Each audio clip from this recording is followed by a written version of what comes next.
Morning students, मैं हूं professor Arif Shaikh. Last lecture में मैंने आप लोगों को 2 सेक्टर इकोनॉमी के बारे में बताया था। अब हम लोग करने वाले हैं 3 सेक्टर इकोनॉमी। देखिए, 3 सेक्टर इकोनॉमी में हाउस होल्ड और फर्म्स थे। अब यहाँ पर 3 सेक्टर में गवर्नमेंट्स आ जाएंगे। ठीक है, पहले 2 सेक्टर में सिर्फ हाउस होल्ड और फर्म्स के हम लोग ने लेन देन देखा था इकोनॉमी के अंदर। जैसे कि house hold factor of production supply करता है फर्म्स को। ठीक है, फर्म्स उसका इनकम प्रोवाइड करता है हाउस होल्ड को। ठीक है, जैसे लैंड, लेबर, कैपिटल, एंटरप्रेन्योर गए अगर फर्म्स में, तो फर्म्स ने उसका इनकम उसको दिया, वेजेस, रेंट, इंटरेस्ट, प्रॉफिट। ठीक है, फिर उसके बाद इसी फैक्टर ऑफ प्रोडक्शन का फर्म्स क्या प्रोवाइड करेगा? गुड्स एंड सर्विस बनाएगा। किसको देगा? हाउस होल्ड को। ठीक है, और हाउस होल्ड इसी गुड्स एंड सर्विसेज का पेमेंट करेगा किसको? फर्म्स को। ठीक है, तो ये अपर हाफ लोअर हाफ हम लोग ने 2 सेक्टर इकोनॉमी में देखा था। अब हमारे लिए 3 सेक्टर इकोनॉमी के अंदर वेरी इंपॉर्टेंट है गवर्नमेंट का सेक्टर।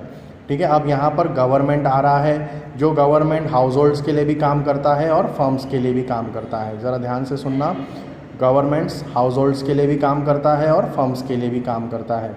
ठीक है, देखो, both are paying a tax. Households also paying a tax to the government and firms also paying a tax to the government. But what benefit government gives to household? से जैसे ही उसको tax का payment मिलता है, income आता है government को, government house hold को वेजेस देता है। लेबर में जो काम करते हैं गवर्नमेंट में सैलरी देता है। ठीक है, जो गवर्नमेंट में काम करते हैं ट्रांसफ़र पेमेंट मतलब पेंशन वगैरह। ठीक है, अनएम्प्लॉयमेंट अलाउंस, जो बेरोज़गार है उनको खर्चा।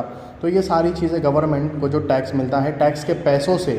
ठीक है, एरो देखिए किसको मिलता है? ये हाउस होल्ड को मिलता है। तो गवर्नमेंट सिर्फ हाउस होल्ड को बेनिफिट नहीं देता, he also provide a benefits to the firm, because firm is also paying a tax to the government, right? So government also give a benefits to firms like government purchase and subsidies means what?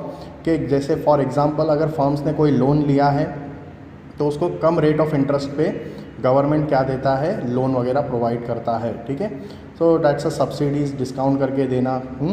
So here you can see government का role is very important for households and firm, because both are paying a tax to the government and government gives a benefit, wages, salary and transfer to households and government purchase and subsidies to firms. ठीक है, तो यहाँ पर government का ये 3 sector economy में ये role है। तो यहाँ पर देखिए, मैंने आप लोग लिख के दिया है शॉर्ट में कि in modern economy government play a major role. Government का बहुत ही ज़्यादा इंपॉर्टेंट रोल होता है इकोनॉमिक सिस्टम को चलाने में। बिना गवर्नमेंट के हमारा कंट्री का इकोनॉमिक सिस्टम नहीं चलेगा। ठीक है, गवर्नमेंट क्या करता है? स्पेंड करता है इकोनॉमिक एक्टिविटी में, मतलब जो भी गवर्नमेंट को टैक्स का पैसा आता है, ठीक है, वो गवर्नमेंट इकोनॉमिक एक्टिविटी में स्पेंड करता है देश को चलाने के लिए। ठीक है ना, तो यहाँ पर दिया है government spend on economic activity by collecting money, पैसा कलेक्ट करना from its citizen in the form of taxes. Is it clear everyone? ठीक है, तो आई होप आपको ये डायग्राम्स और उसका ऊपर वाला पार्ट समझ में आया। ठीक है, सो अब यहाँ पर देखो क्या दिया है कि income of the government, government का जो इनकम है वो क्या है? वो है टैक्स। और वो पेड कौन करता है? दोनों, हाउस होल्ड भी करते हैं और फर्म्स भी करते हैं, राइट?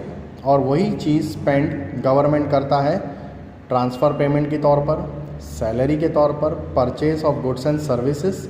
ठीक है, ये सारी चीज़ें वो हाउस होल्ड को भी देता है और फर्म्स को भी देता है। मैंने यहाँ पे मेंशन किया है क्या क्या चीज़ें हाउस होल्ड को मिलती है और क्या क्या चीज़ें फर्म्स को मिलती है। Getting it? सो इस तरह से ये पूरा 3 सेक्टर इकोनॉमी का सर्कुलर फ्लो कंप्लीट होता है।